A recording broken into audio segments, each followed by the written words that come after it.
I've crossed the Thames many times, through Greenwich Tunnel, at Tower Bridge, at London Bridge, which is still falling down. And there's a couple of lines I always think of by William Wordsworth. Our God, the very houses seem asleep, and all that mighty heart lies still. Wordsworth composed his poem, composed upon Westminster Bridge, and to be honest, I never much liked Westminster Bridge. It felt too far removed from West Africa, but I do like that poem. Our God, he exclaims. The romantic poets always were a bit melodramatic. Our God, he exclaims, the very houses seem asleep, and all that mighty heart lies still. I guess when he wrote it in 1780-something, London was nowhere near the thriving metropolis it is now. No longer do the great rolling fields blend into chimney pots. No longer is St. Paul's the tallest building. For the city and Canary Wharf glower down on the archaic domed dwarf. No longer do the romantics, their veins filled with opium, wander idly through the streets. It's 3 weeks into my first ever lockdown, and I'm bored. Our God, I exclaim, frustrated at the stagnation of accumulated days. When I arrive at the river, at the spot on Westminster Bridge where perhaps William and his sister must have stood in the glimmering dawn, the usual hubbub is absent. And I look down on the river. All that mighty heart lies still. A single cormorant lands on the foreshore. In a hospital somewhere, someone has taken off a ventilator. We built this city from the river up. We built it warts and all. We built the towers, walls and spires, hoping that they'd never fall. We worked and waited, lurked.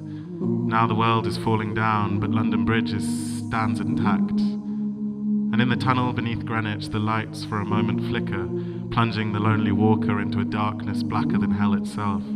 Oh God, the very thunder seems asleep, and all my mighty heart lies still.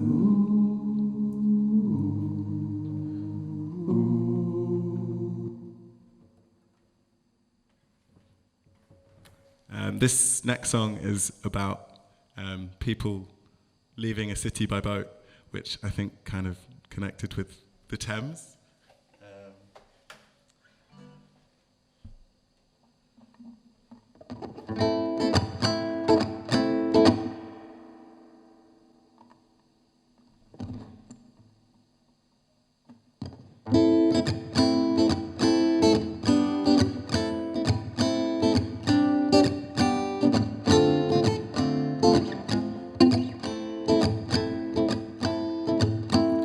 Great mechanical birds came and spewed fire, burning our homes to the ground, contorting our faces into silent screams. I boarded a boat with a handful of notes tucked tidily in my breast pocket, and watched my old life slip away on the shore. A cold, pregnant silence reigns over the wind. It rings between the sky and the earth. Stops suddenly, sits heavily as a rain-bloated cloud. Oh, when will I see you? Oh, when will that be? When the melting tide eats up the land, I'll meet you again on that last patch of sand. Well, it all came to pass, you and I and the sea, an embrace in the thick of the storm. You and I dancing at the edge of it all. Silhouettes carved out of the moon look down with sorrow upon us. We are hapless people born in a hapless time.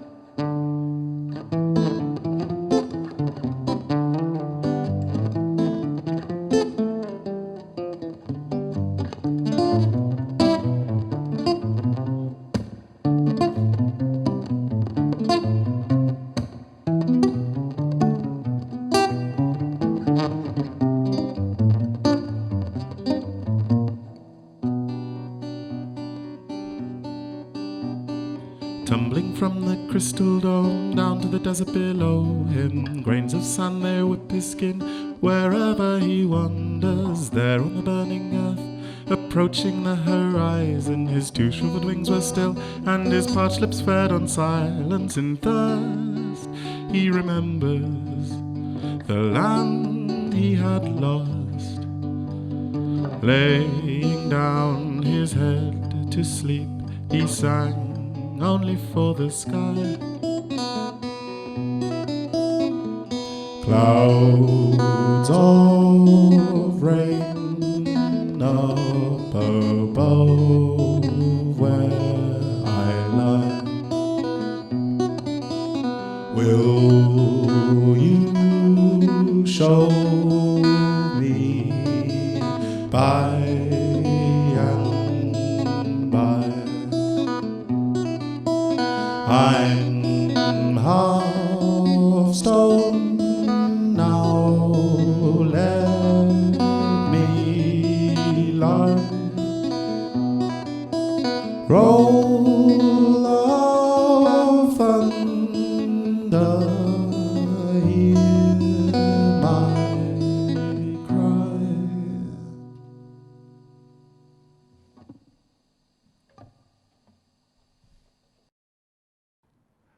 This next song was written by my granddad. I found it in one of his notebooks, and it's about the town of Bedford, where he lived for many years of his life.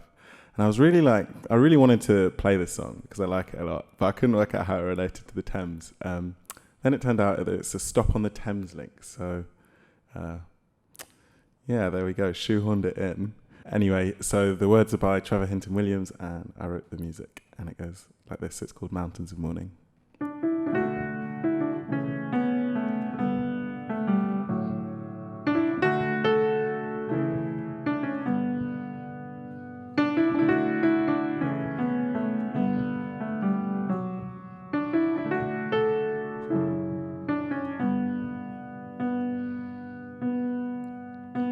They say that this Bedford's a wonderful place, though the organisation is lacking in pace.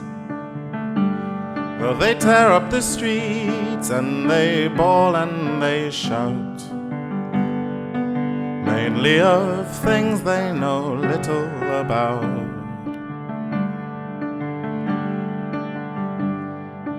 All that I've learned here, and I hope you'll agree, is that mountains of mourning drift out to the sea.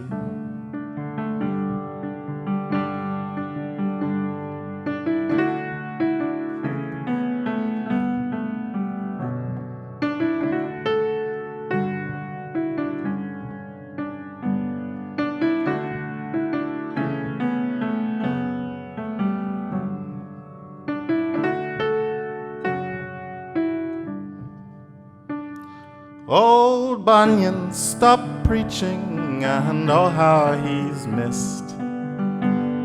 They only considered his statue and his, though the pilgrims will progress down the streets once again, and feeding his pigeons is sure to bring pain. So rise up right early to the river with me, to see mountains of mourning drift out to the sea. Let's have one last chorus, and let's hope that there'll be less trouble and mourning drifting out to the sea.